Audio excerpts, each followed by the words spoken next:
Welcome to the Dreams of Consciousness podcast. If you'd be so kind, would you mind introducing yourself? I'm Mike from Blood of the Wolf. I'm the guitar player and vocalist in the band. And Mike, how would you describe Blood of the Wolf? What kind of music do you make, would you say? Black and death metal. I'd say with a mostly an emphasis on death metal like aggression with some black metal thrown in there too. I like mostly like what my friends call assault black metal. So bands like Marduk, Infernal War, Dark Funeral, like those so types of basically, bands. so basically, the faster, more unrelenting style of black metal. Yeah, Belphegor. I should mention them. They're one of my favorites too. And as far as the black metal side of the equation, would you say that some of your melodies have something of a blackened tinge to them? Yeah, because I would say in almost every song there is like melodic parts, and I guess that's where the black metal part would come in. Yeah. And if I'm not mistaken, Blood of the Wolf started off as a solo project. Is that correct? Kind of, because in the early formation of the band, well, I mean, there wasn't really when I first started writing music for the band, it was just me writing tunes that I liked, and then when I had about like six or seven songs that I liked, then I started putting together a band. But then that was like around 2013, and I had like a full lineup in 2015, but I was also considering moving to Michigan. So it wasn't, yeah, it wasn't, at first it was, I wasn't really sure what I was going to do with it. So yeah, to answer your question, yeah, it was kind of like a solo project at first, but I would say since 2015, it's been like a real band. Now, as far as um, the origins of the band, what were your intentions in forming Blood of the Wolf? What did you set out to accomplish? Well, I was in a band before. I was in a couple of bands before, but I'd started my own band in 2000 called Relic, and really the only goal I had was just to do better than I did with that band, if you know what I mean. Like just not make the same mistakes, do things right. I was also in a band called Commandant for a while, for a couple of years, and I really liked the way um, the founder of that band, his name was Jim. We got along really well, and he was like not directly, but sort of like indirectly kind of a mentor, just in like seeing how he ran his band. I was like, okay, this is how I need to do things too. So it's kind of Okay, what I set out to do, is just do things right, not make the same mistakes. not make the same mistakes musically, or in terms of like the running of the band and like that aspect of being in a band. Yeah, the more of like the business side of the band, not make the same mistakes there. And then just like picking the right shows, making sure to like the financial side of things, like when it came to like pressing merch, pressing CDs, paying for studio time, stuff like that. Like I wasn't gonna wait for like band members to like pony up and put in money and things like that. Not to say that like the band I have now wouldn't do that. I'm just I guess I don't bother asking. I just if there's something that needs to be done and money is required, I just pay for it. Just do it. Right. And as far as the music for Blood of the Wolf, did you have a good idea of what you wanted to play, this kind of black and death metal style, as you formed the project? I think that's just what I do. You know, like that's just my style. It's not really. I don't put a whole lot of thought in before I pick up my guitar and start playing. I don't really like think like, okay, I want to write this type of song. I mean, sometimes I do, but generally speaking, I don't.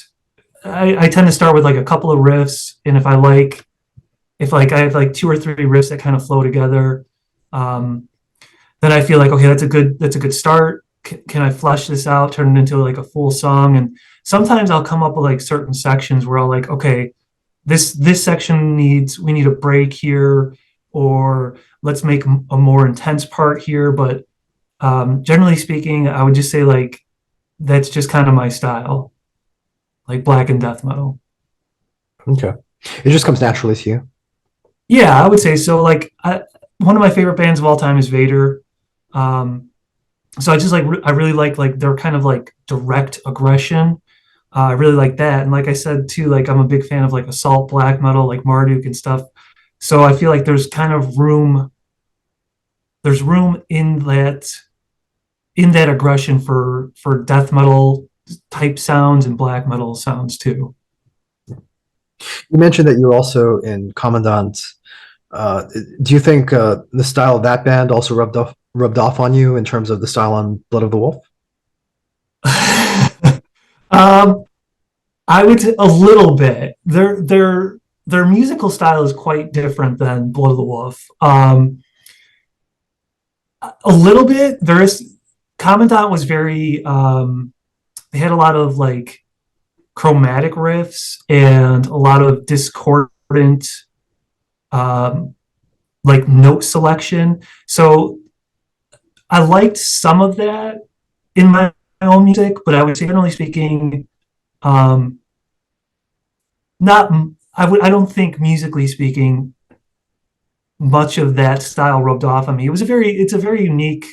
Okay, so the guy who plays guitar in that band is Jim, and Jim was just he had a very like unique style of playing. So I didn't want to like emulate that or anything, but I do think that some of what he was doing was different for me. Like I had never really explored some of like the chord structures and using like discordant open strings behind single strummed notes.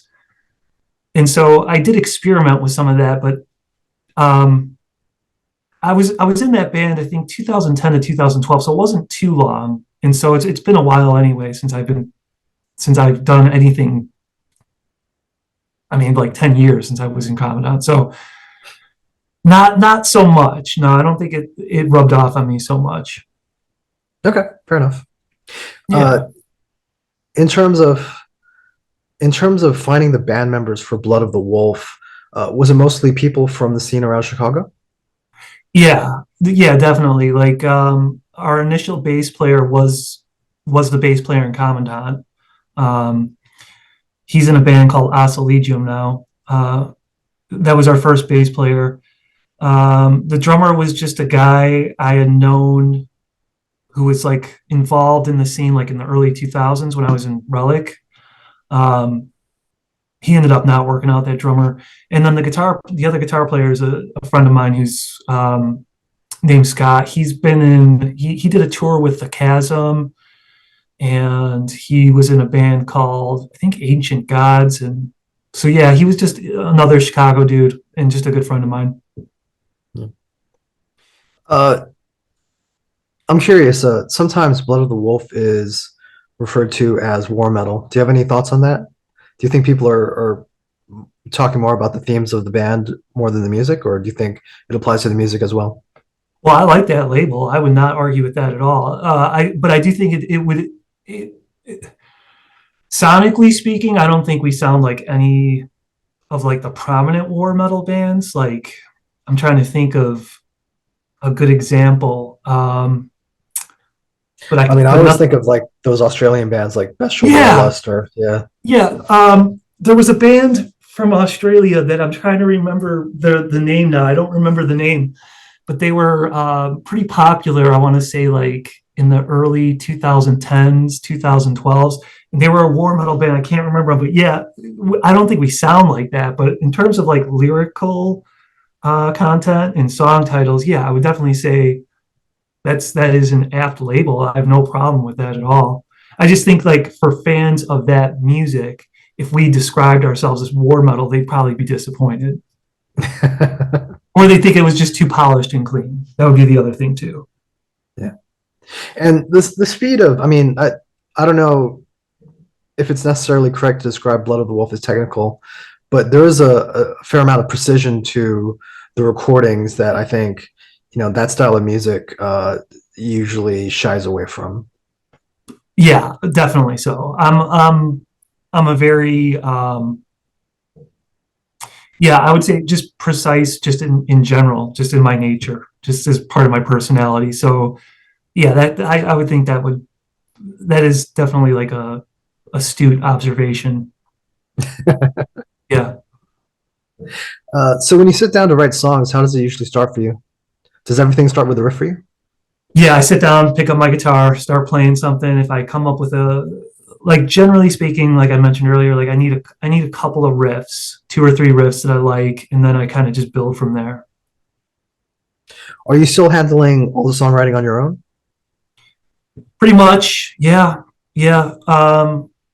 Every once in a while there'll be conversations in the band where other people want to contribute, and that's fine. Um, I'm not like limiting anyone. It just seems to happen that, I write the bulk of the material and then demo songs to the guys, and then we just learn them and go from there. Are the demos that you create uh, pretty finished? Like, do you do all the instruments like guitar, bass, and program drums? Yes. Yeah. So they're like pretty complete. More and more now, like as I've gotten more familiar with like the digital like instrument world and the digital recording world, like more and more I spend like a lot more time, probably more time than like I should. I'm probably overthinking it at times, but yeah, yeah, it's digital recording is so cheap and the stuff is so good now that it would be almost like foolish to not do that, to not use what's available. Yeah. I mean, I spoke to somebody who wrote a book about U.S. black metal, and I think that the U.S. black metal scene really exploded once DAWs and home recording became much easier to get and much more affordable because suddenly you weren't tied to whoever was in your area to help you bring your songs to life. You could do it on your own, and from there find like-minded individuals. Yeah, and I think that's a good thing, at least for people who I think it's a good thing for people who want to write music and like you said, like just aren't limited by whoever's available. They can just do it and they can do it at their own time, at their own leisure, at their own pace. It's not, you don't have to sit around and wait for like band practice. You know what I mean? You can just sit down, pick up your guitar or whatever it is that you want to write music on and just do it. And then if you have something you like, then like you said, you can just kind of like use it to advertise for members, find like-minded individuals. Yeah. I'm curious. You mentioned that sometimes you'll get feedback or input from your bandmates. What form does their contributions usually take? Uh, we've kind of so generally speaking, I like to get their feedback, like verbally speaking. But we've also for like the last album, for example, like um, we use Google Drive to put all like I'll put like if I demo a song, I'll put it in Google Drive, and then I have like I'll make like a document. And with Google, like anyone can just contribute to the document. So like with the last album, we just had like a Google Doc with like the song titles and things like that, and the guys could just like put their feedback on paper, which was actually really helpful because sometimes like at band practice and stuff, like when they give me verbal feedback, I don't always remember. I'll go home and be like, okay, Frank said this, Chris said this, Max said this. But with the document, it's like, well, it's right there. So you can just refer back to it and be like, okay, this is the part that they didn't like, or this is the part that should go a couple times longer, or this is the melody that could be improved upon, or just stuff like that. So I like having it on paper so I can refer back to it. But the Or feedback not is really on more paper, I guess. right. But the feedback is more along the lines of like arrangements and things like that. Yeah, I would say so.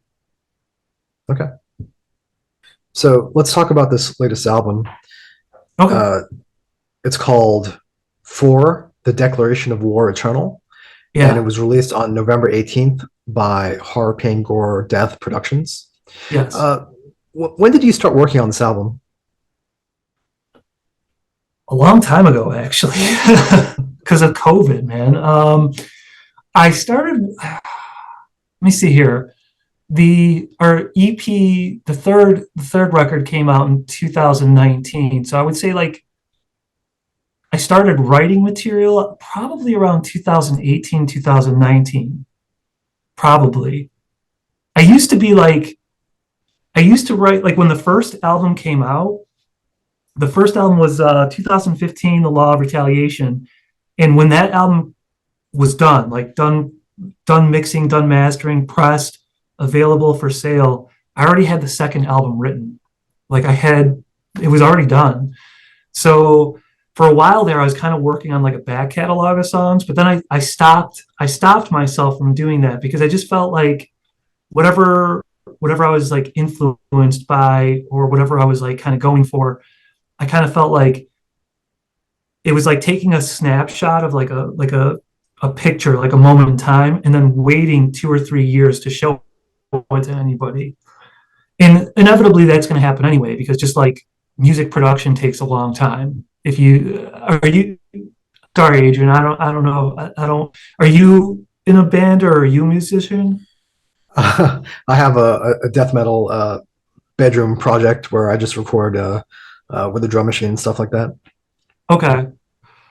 So like you finish stuff, but then you got to wait for like if you're taking I don't know if you're like a pro or like like I am totally amateur with like recording and stuff. So like when I'm done, I take my stuff to like a professional. So ultimately, there's there's his schedule, there's his timeline, there's his I guess like his like hearing tolerance. You don't want to like push and push and push. You want you want your engineer to have fresh ears every time he's like listening to the project. So there's always waiting, and then there's like waiting for the other guys to do their tracking. You know what I mean? So Yeah. um, inevitably, there's always going to be some lapse of time.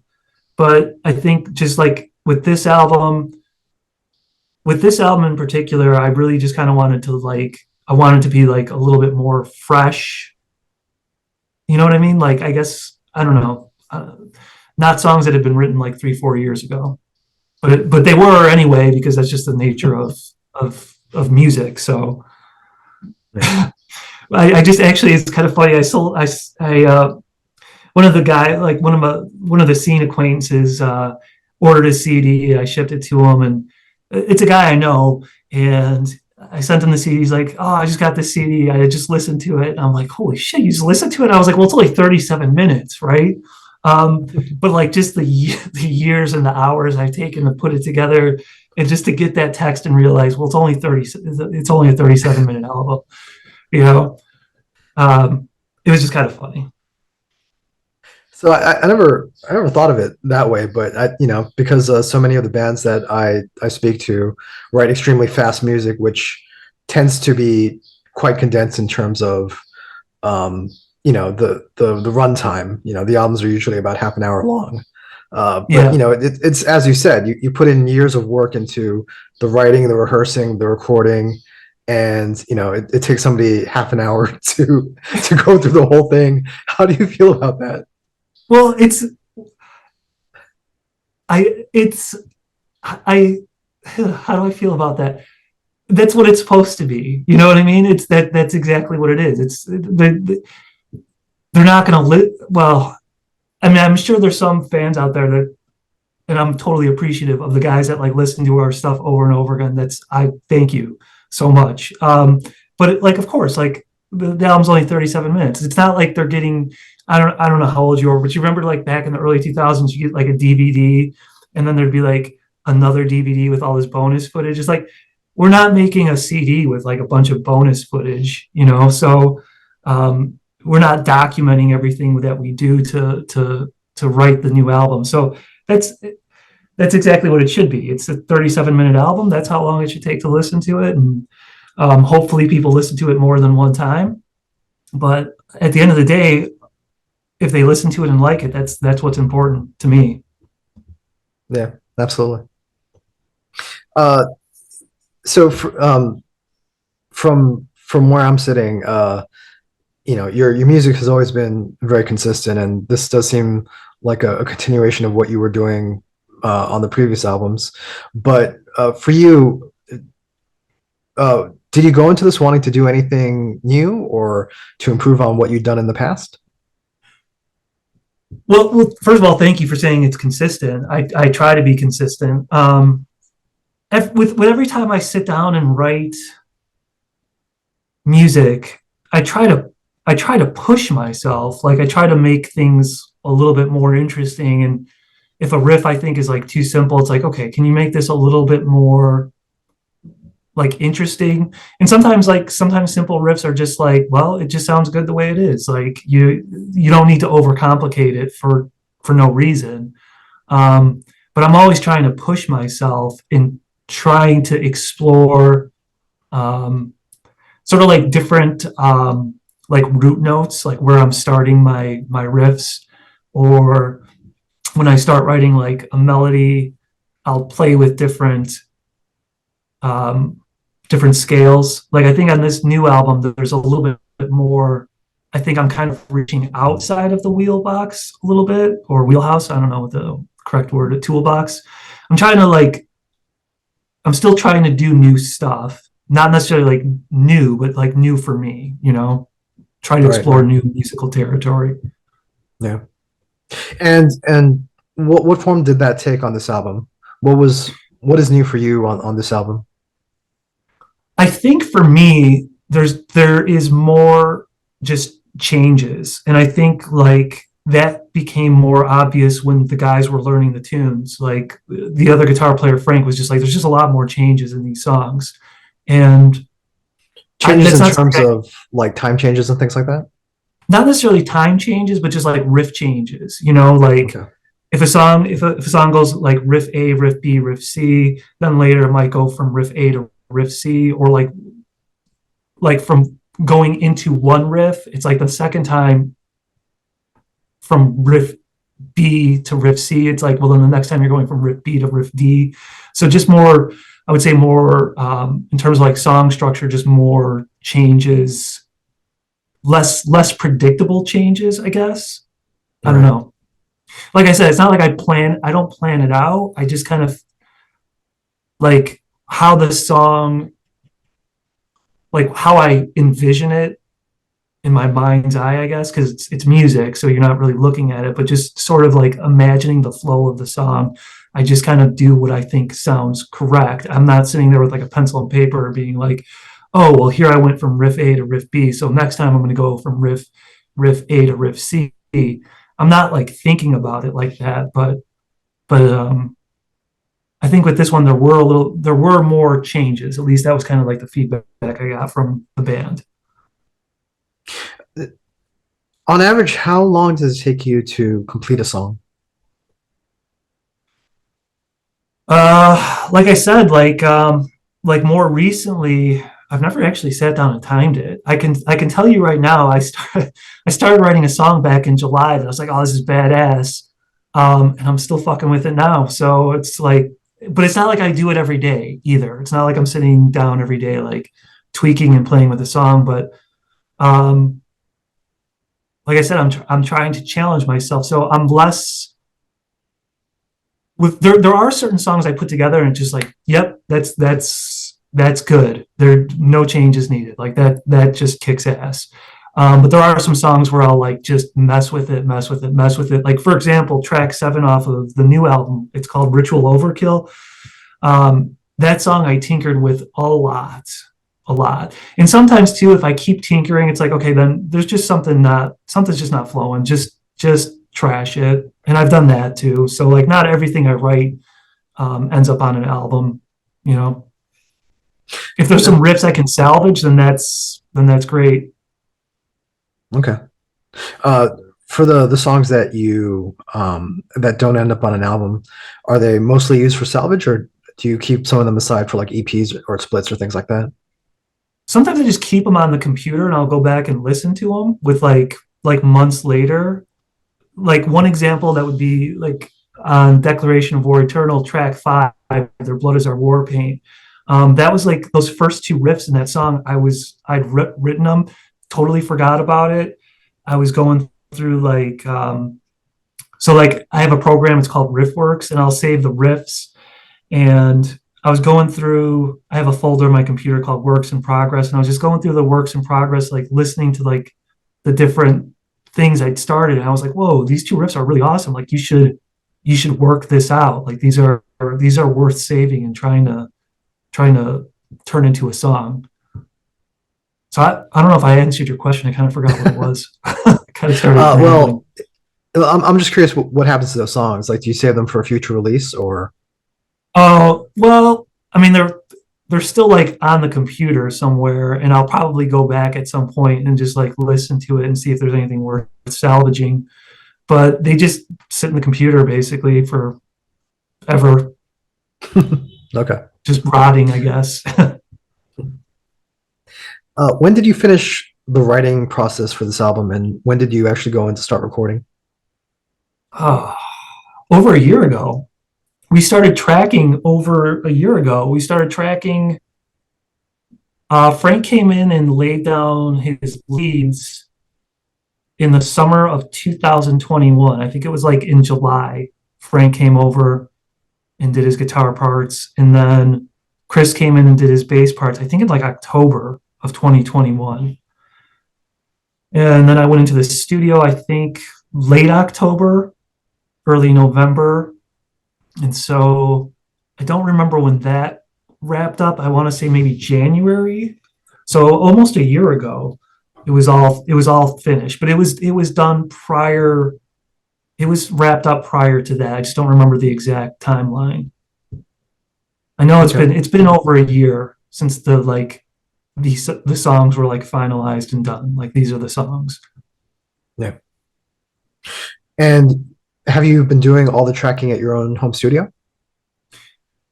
Yeah, it's not really a home studio. It's just kind of like my own.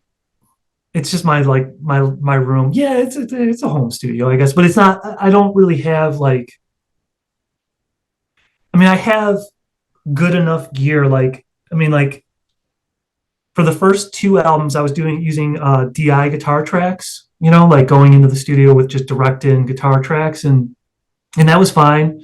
But then as I acquired like more gear, I was like, okay, well, I don't need DI tracks if I have a dual rectifier in a cabinet with good speakers, with vintage 30s, like, and I have an SM57.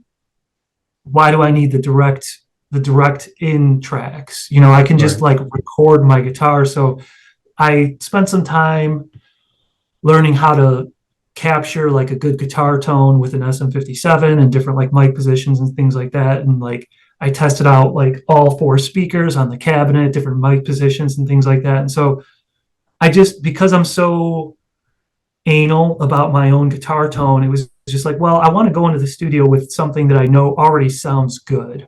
I don't I want to go into the studio and be like, well, here's some DI guitar tracks and let's hope we can capture a good tone with some virtual cabs and virtual heads. It's like, well, you know what? You got the head you want, like then just record it. So, so yeah, so Uh, that stuff gets done here. okay. And on the albums, are those recorded drums or are they programmed drums? Those are program drums. Okay, gotcha. Yeah. And so the whole philosophy behind that is it's not that our current drummer Max, it's not like he can't handle it or anything like that. It was the timing of the release of the album. He was still doing studio work with his band Disinter at that time. And so he and I had a conversation about using program drums on the album. And he's like, dude, honestly, he's like, recording drums is a pain in the ass. So go right Yeah. ahead. Go right ahead. Because he'd been putting in hours of work and just weekends and going to the studio with the center and stuff. So he was not only okay with it, he was for it. So, and with the Yeah. way recording works nowadays, and like you got your own project, so you know how it is. It's like a lot of times what the drums get edited like crazy. they get sampled over and things like that, especially like with modern death metal. So back to that war metal conversation we had earlier. Um, with modern death metal, it's a lot of those sounds you're hearing are supplemented, um, if not even just totally gone over and replaced. So it just kind of seems like in today's music scene, um, not to say that drummers aren't important, it's totally important. But I think the sound quality of virtual drums and using drum programming, it's almost like, I don't know, it's almost like why wouldn't you? You know? Yeah. I mean, I don't have an axe to grind one way or another. I spoke to somebody who is very much into that organic live sound, and it makes more sense for their music because their music is a little bit, even if they're a death metal band, it's a little bit on the punk rock side. I think with death metal, especially with constant blast beats, that's the trickiest thing to record or to capture because there's chaos to it, but there's also precision to it. And how do you find that balance unless you're, using triggers or, finding some way to capture um, uh, each element individually and then, being able to mix it separately. So, Yeah, and I think ultimately too, like what you owe the audience is a good sounding record. You know what I mean? And like you don't, yeah, it's like you don't. That's at the end of the day, it's like, do you like the album or don't you? Like, do you care if the drums are programmed? Do you care what guitar I used? Do you care what pickups I used? Do you care what amp I played out of? Like, and if you do, like, why? Like, do yeah, you like the song or don't you? It's all music. So yeah, there's yeah, I feel like that's all you really owe your audience is a good product. And how you get that product, I think, um I don't think the audience is owed that. Like at the end of the day, like if you watch like a magic show, the magician doesn't owe the audience at the end, okay, well, this is how I perform this act. Like you're not owed that. You're owed a good product, and if you enjoy it, that's what matters. I think yeah, that's my philosophy. yeah. I mean, I don't really feel strongly one way or another. I will speak to bands occasionally who feel very strongly about um, recording organically or keeping that chaotic feel or whatever. And if that's what they're trying to get across with their music, that's fine. I mean, I can say that my life changed in terms of once I had a laptop that had software on it and was able to program drums. It made my life so much easier in terms of like being able to get my ideas down, but also being able to put across specifically what I want and not like somebody else's idea of like, oh, this is how the drums for this kind of music should sound, or this is how this kind of riff should sound. You know what I mean? Yeah, yeah, and like you mentioned earlier, like I guess it depends on the band too. Like it depends what you're going for. Like it depends like what you want the product to sound like. If you want it to sound organic and maybe like a little rough or something or authentic, um, yeah, then program drums is probably not the way for you to go.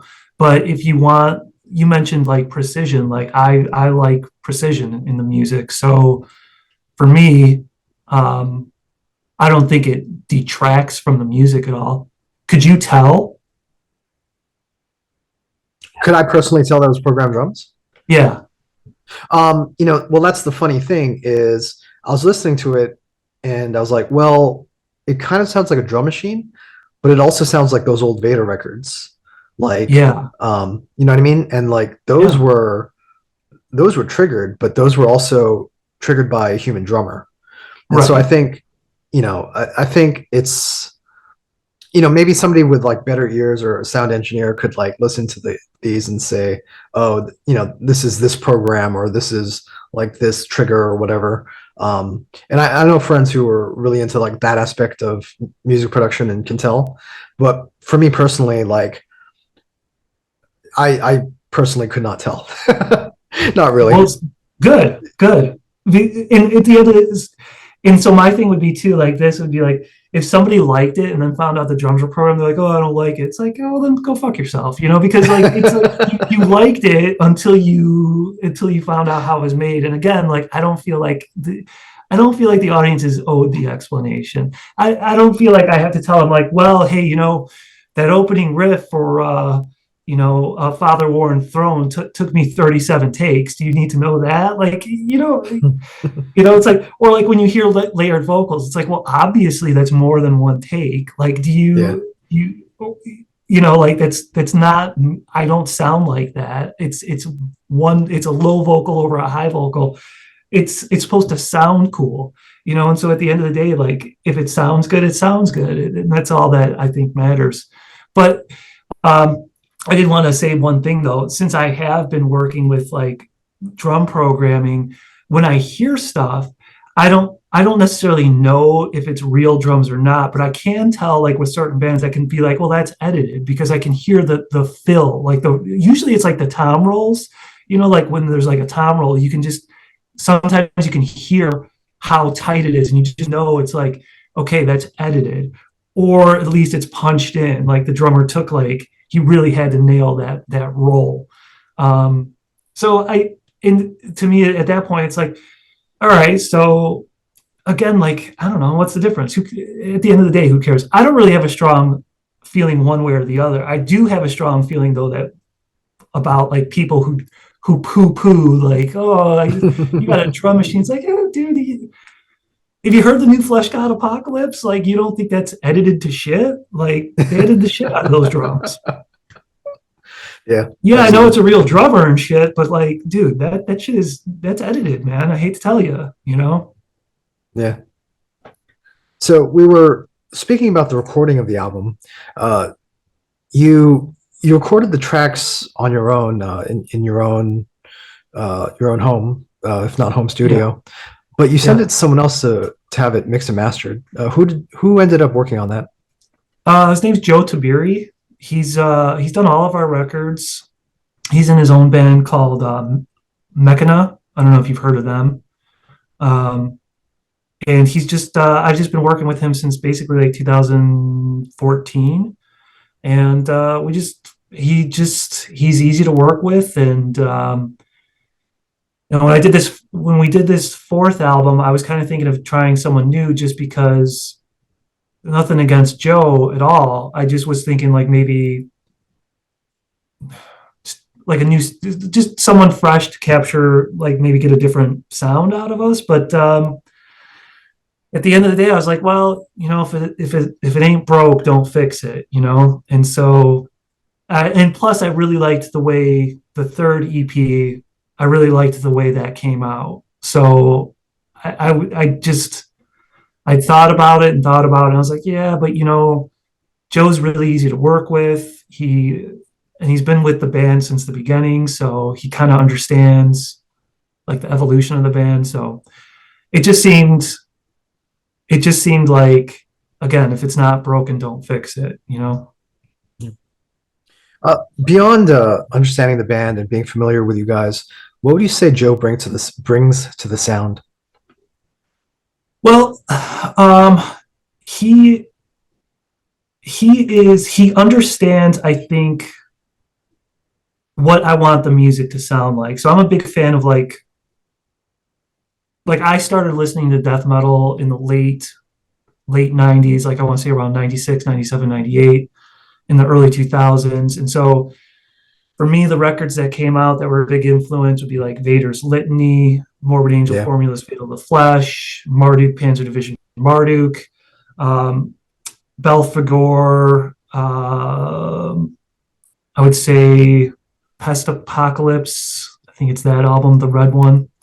So I think like, and he also was, that's kind of his, where he like his, when it comes to like extreme metal, he's a big fan of that like era as well, like kind of the early 2000s. So I think it does, it just, I've never really had to explain a lot to him. Like when we sit down and he imports all the tracks and do it into Pro Tools and starts getting a rough mix going, I've never had to be like, I've never had to give him much direction in terms of like, oh, you know what, that kick drum is way too dominant, or that snare sounds way too tough, or, like he just, or hey, make it a little messy sounding, or make it a little rough, or like he, he just kind of, I He think gets it. like instinctively understood like, okay, it should sound like this. This is what the music should sound like. And so I think what he brings to it is just kind of like a natural understanding of what the music should sound like.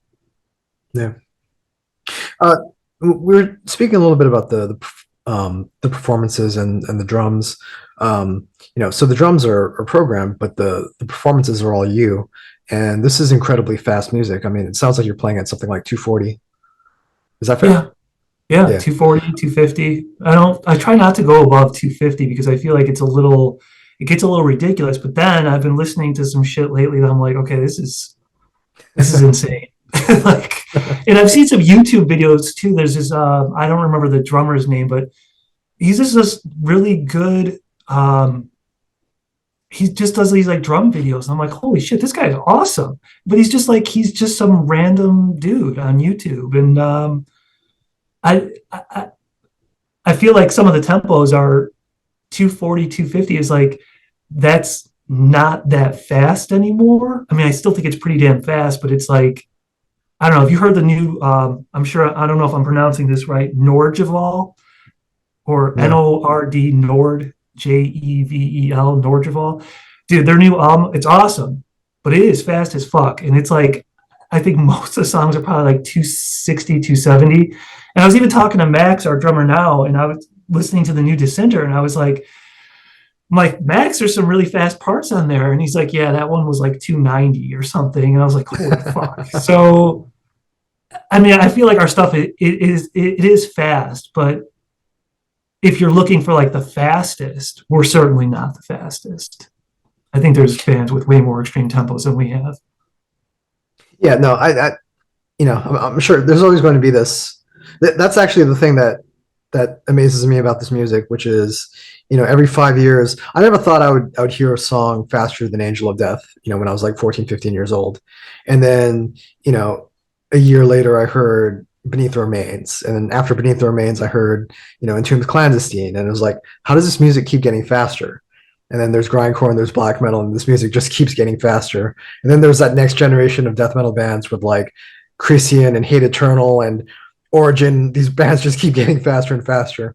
And so if there's one thing that doesn't surprise me, it's that there's always, 5 years from now, there's going to be another group of like 19-year-old kids who are just ridiculous, Yeah, just, play at like 320 BPM. Yeah. yeah. Yeah. Yeah. But in terms of your own performances and your own recording, like, do you have to do any kind of conditioning in order to play that fast? No, no. Um, to be honest with you, playing fast is my strength. Playing slower is a little bit harder. Okay. Uh, yeah, playing slower is a little bit harder. So for me, like, no, it's never been an issue. And even for Max, like, it's not an issue. He's always been extremely fast on the drums, and like, we just played our record release show on October, November 19th, and dude, he fucking ripped through those songs. It was so fast that was a little bit of a struggle to keep up with him. Um, so yeah, yeah, no, there's not really any conditioning. I don't do any conditioning. Vocally, I think is where I have to basically just kind of practice to keep my voice in shape, especially like endurance wise. Not that um, like a set. If we practice like a 30-minute set, like before shows, I'll like to run through the set twice just so that um, when it comes to the show, it's like, well, I've conditioned myself to sing two sets.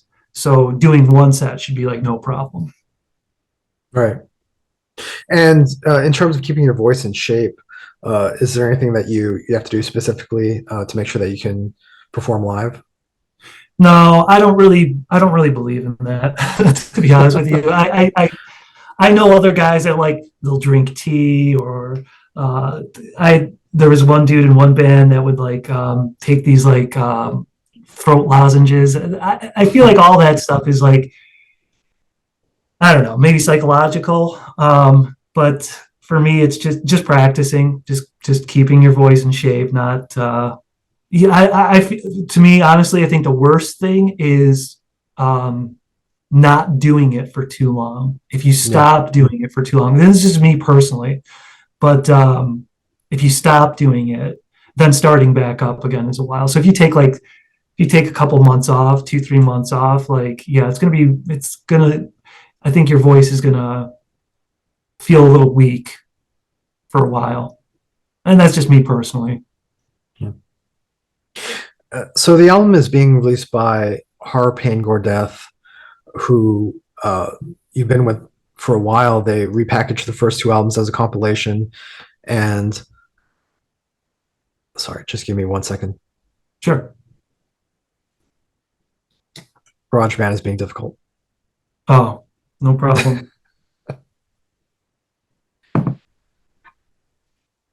Anyways, I'll keep going. So they repackaged the first two albums as a compilation, and they also released your last EP. How did you get involved with the label, and why were they the right fit for this? Because they were the ones that were interested. So when the first album came out, I didn't know what I was. So like, okay, so back to like the whole relic conversation and like not making the same mistakes twice. So when the first album came out, I was like, okay, well, how do I promote this? And so I was talking with Frank Garcia, our second guitar player. He's like, well, you could pay a promotional company to send out your album and get reviews and interviews and stuff like that. I was like, oh, you could do that? You can just pay for that? He's like, yeah, there's a company called Clawhammer PR. And Frank's like, I've done some work for them in the past, so I might be able to get us like some kind of discount. So he did. Um, we got like a promotional deal through Clawhammer, and they did our first record, and then when the second record came out, we did the same thing where Clawhammer, um, did like a press release for the CD. And then I just reached out to the guy from Clawhammer. I forget his name now. Sorry, Clawhammer dude. I think his name's Scott, but I could be totally wrong on that. But anyway, I reached out to him and just said, hey, could you help us get on a label or, like, and he said, like, I could just mention to the labels I work with that you guys are looking for a label, and I'll see whoever bites, I can just send them your way. And so there was a couple of people that got a hold of us, and just Mike from Horror, Pain, Gore, Death has just been so easy to work with, and just like an enthusiastic dude, like just Yeah. very enthusiastic about like our project. And I don't know if he's like that with every band. I imagine he probably is, and that's cool. Like I'm glad he's just enthusiastic about the bands he's working with. But yeah, he's just been really easy to work with, and I've never actually talked with him. It's all just been through email, but it's been easy. Like, he responds to his emails, and so he's been easy to work with. He was just the guy that was like, "Hey, I'm interested," and I was like, "Okay, well, what do you want to do?" And he's like, "Well, because we released the second album on our own, and he was the one that was like, well, what if we re-release the first two as like a double disc?" And I was like, "Okay, awesome." And then, he did the third album and the fourth album. So I like working with him. He's, like I said, he's been easy to work with. And, the other thing too is like, he's kept his word. And so I think that's extremely, extremely, extremely valuable. Like working with people who are honest and do what they say they're going to do. So So for the Declaration of War Eternal is out now through Horror, Pain, Gore, Death Productions. Mike, how can people order the album? What's the best way to get it? the best way to get it would be through the Horror, Pain, Gore, Death website. I would say please buy it through there. As much as I appreciate people buying the CD from us, I think like buying it from the label shows the label that they made a good choice in working with us. So I would say start there. If you want to support us directly, we appreciate it. We have a Bandcamp page. Just go to Bandcamp, type in Blood of the Wolf, and You can get it there. You can hear the music on YouTube if you want to check it out first. I think you can do that on Bandcamp. It's on Spotify, Apple Music, Amazon Music, I think, has it too. If you want to order directly from us, we can do that too. Just get in touch with us through our Facebook page. Yeah. And if you really want to support us, you can buy some merch, like a T-shirt or something that you can't just download. But yeah, like go through the label. My advice: go through the. And HPGD is selling bundles, right, of like shirts and CDs and things like that. They're selling shirts, and the design I sent to Mike, you can only get that design through Horror Pain Gore Death. So again, like, you know, don't shy away from purchasing through the label. Again, like as much as people like want to support us directly, and I totally understand that and appreciate it, but you are supporting us like buying through the label, because again, like you're you're showing Mike that he made a good decision in signing us, and so yeah, I would say go through him. And if people want to keep up to date with news on Blood of the Wolf, what's the best way to do that? Facebook, I know Facebook isn't the best place for music, but it is the best way to just kind of figure out what we're doing if you want like news and updates and when we're playing shows and live footage, band pictures, things like that. Definitely go through Facebook. And if you are interested in buying merch from us, like you can see all our merch on Facebook. We have an Instagram page too, but again, it's not really good for like hearing music. But if you want to see pictures and stuff like that, you can follow us through Instagram as well. And I think it's bloodofthewolf.band on Instagram. I think on Facebook it's Blood of the Wolf Music. I don't even know our exact handles, but I don't think we're hard to I don't think we're hard to find. Not that we're that big, but I think because we've been around for almost 10 years now, we're out there. It shouldn't be too difficult to find. Cool. Is there anything else you want to say? No, just thank you for reaching out. Thanks for the opportunity to do this, and thanks, appreciate it. Cool. Thank you, Mike.